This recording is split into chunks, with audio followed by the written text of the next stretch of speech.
Harapan besar Santo Yohanes Paulus II untuk pendidikan tinggi. 30 tahun yang lalu, Konstitusi Apostolik Santo Yohanes Paulus II tentang pendidikan tinggi mulai berlaku pada hari pertama tahun akademik 1991. Dinamakan dari hati gereja atau dalam bahasa Latin, Ex Corde Ecclesia, dokumen itu jelas berasal dari hati Santo Yohanes Paulus II. Dia menunjukkan kasih sayang yang besar untuk pendidikan tinggi. Universitas adalah tempat panggilannya yang matang, tempat dia sebagai profesor mengubah kehidupan umat awam, tempat dia melihat masa depan gereja terbentuk. Dokumen ini praktis dan efektif. Saya bekerja di sebuah perguruan tinggi yang memiliki total 570 siswa pada tahun 1991. Dan setelah bertahun-tahun mengikuti Ex Corde Ecclesia, sekarang memiliki 600 siswa di kelas freshman saja. Tetapi sebagian besar buahnya masih ada di masa depan. Berikut adalah 6 hal yang ingin dilihat oleh Santo Paus Yohanes Paulus II dari Universitas-Universitas Katolik. Pertama, perguruan tinggi Katolik akan mengubah budaya.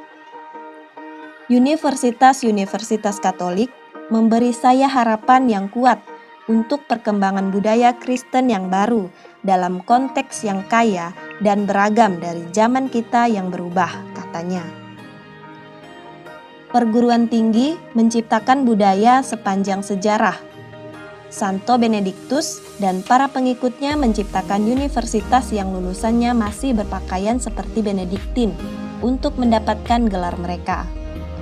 Universitas Katolik meluncurkan Santo Thomas Aquinas yang mengantarkan mekarnya filsafat baru dan Dante yang memicu kelahiran baru ekspresi artistik. Lebih dekat ke zaman kita, Universitas Katolik menghasilkan ilmuwan seperti Louis Pasteur, Gregor Mendel, Laura Bassi, Maria Gaetana Agnesi, dan ahli teori Big Bang, Pastor Georges Lemaitre, mengubah cara kita melihat dunia kita. Kedua, perguruan tinggi Katolik menjaga pribadi manusia. Apa yang dipertaruhkan dalam pendidikan tinggi Katolik, tulis Yohanes Paulus, adalah arti sebenarnya dari pribadi manusia.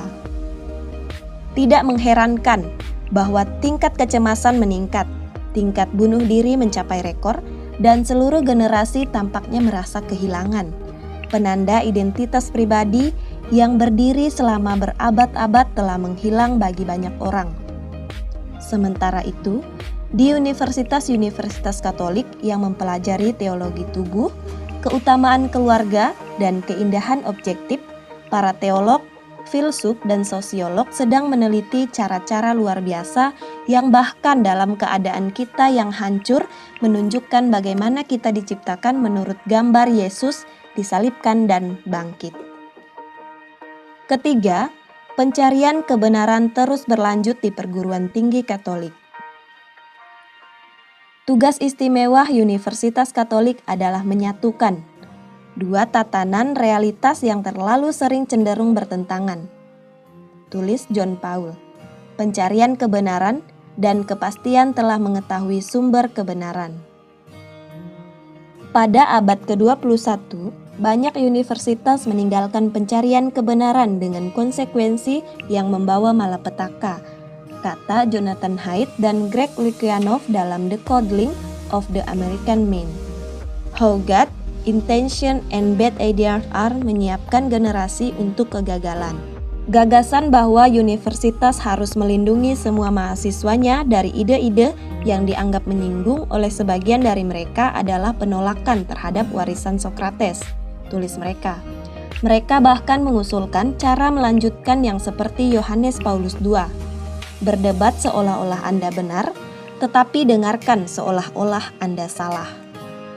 Sebagaimana Paus Benediktus XVI mendesak pendekatan kebebasan akademik ini ke universitas-universitas Katolik Amerika dengan mengatakan, Anda dipanggil untuk mencari kebenaran dimanapun analisis yang cermat terhadap bukti membawa Anda. Keempat, universitas memberi orang awam peran kunci gereja. Umat awam telah menemukan dalam kegiatan universitas suatu sarana yang dengannya mereka juga dapat menjalankan peran kerasulan yang penting dalam gereja. Tulis Santo Yohanes Paulus. Masa depan universitas sangat bergantung pada pelayanan yang kompeten dan berdedikasi dari umat Katolik awam. Contoh yang bagus dari hal ini adalah Gottlieb Songen, seorang teolog yang digambarkan oleh muridnya, calon Paus Benediktus ke-16. Sebagai penanya yang radikal dan kritis, dia tanpa henti mengajukan pertanyaan-pertanyaan yang sulit, tetapi tetap sangat berkomitmen pada magisterium gereja. Dengan melakukan itu, ia membentuk salah satu pemikir besar abad ke-21. Di Amerika, profesor Katolik awam seperti John Senior, Mark Van Doren, Marshall McLuhan, Mary Ann Glendon, dan Alasdair MacIntyre memiliki dampak besar pada gereja dan dunia. Kelima, perguruan tinggi Katolik membawa Kristus ke dalam setiap sektor masyarakat. Setiap realitas manusia telah dibebaskan oleh Kristus, tulis John Paul. Yesus Kristus, juru selamat kita, menawarkan terang dan harapannya kepada semua orang yang mempromosikan ilmu pengetahuan, seni, huruf, dan berbagai bidang yang dikembangkan oleh budaya modern. Yesus Kristus adalah jalan, kebenaran, dan hidup. Melalui Dia segala sesuatu diciptakan, dan di dalam Dia ada akhirnya. Itu berarti bahwa Dia relevan dengan setiap profesi dalam beberapa cara. Inilah gunanya Universitas Katolik mengambil isu-isu rumit dunia, menambahkan terang Kristus, dan mengubah budaya dari dalam. Santo Yohanes Paulus II mengakhiri dokumennya dengan cara ini. Tugas harian Anda yang berat menjadi semakin penting, lebih mendesak, dan perlu atas nama evangelisasi untuk masa depan budaya dan semua budaya.